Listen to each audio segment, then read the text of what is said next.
دووەمیان ئەزەمانە کاتە، ینی کاتێک هەیە سەردەمانێک هەیە بەهۆی ستەمکارێکەوە تۆ لەو سەردەمەدا هەست بە ئازاری دەرونی دەکەی. سێمیان ئەلئینسانە، جار هەیە مرۆڤێکی خراپ لە ناو خێزانەکەتدا، هاوسەرێک بۆ هاوسەرەکەی، منداڵی ناساڵح بۆ دایک و باوکەکەی، باوکو دایکی ناپێویست و پەروەردە نەکراو کاتی خۆی کە پەروەردەی باش نەکراوە بۆ منداڵەکانی دەبنە مای سەرێشە.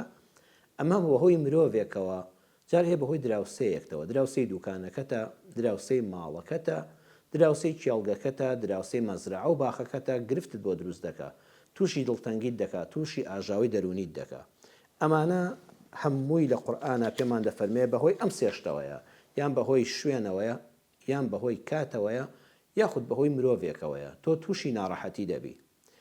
لەقەد خەلەقنا الئینسانە فی کەبەد، دڵنیابە هەرچی ئینسانە، ئەلئینسان هەرچی مرۆڤە، یانی وا نەزانی خەڵک بە هەموو خەون و خولیاکانی گەیشتووە، ئەوە تەنها تۆی گرفتاری، قەت وا بیر مەکەوە ئەزیزم، بەڵکو لە ڕوویەکەوە تۆ زۆر لە خەڵکی بەختەوەرتری، هەرچەند گرفتاریشی، چونکە خەڵکی لە تۆ داماوتر هەیە بە دڵنیاییەوە، وامەزانە تەنها تۆ گرفتاری، بەڵام لەوە ئەچێت تۆ لە زۆر خەڵک باشتر بی، لەبەر ئەوەی خەڵکی لە تۆ گرفتارتر هەیە لە ژیاندا.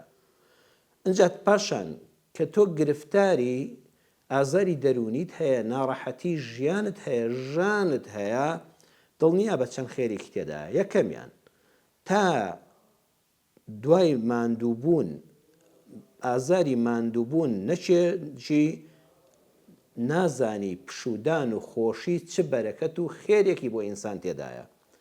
بۆ نمونە حتا نەخۆشی نەبینی، نازانی لەشساغی چەند خۆشە. دوای گرفتاری و مشکلەیەکی خێزانی هاژن و پیاوێکە کێشیان هەیە، دوایی ئیسلاح دەکەوێتە بینیانەوە بە قسەی خێرەومەندێک، بە ئەوەی بۆ خۆیان بەخۆیاندا دەچنەوە ڕێک دەکەونەوە، دوای ئەو ئاشتی ناو ماڵە لە دوای ئەو گرفتاری و جیابوونەوەی چەند خۆشە.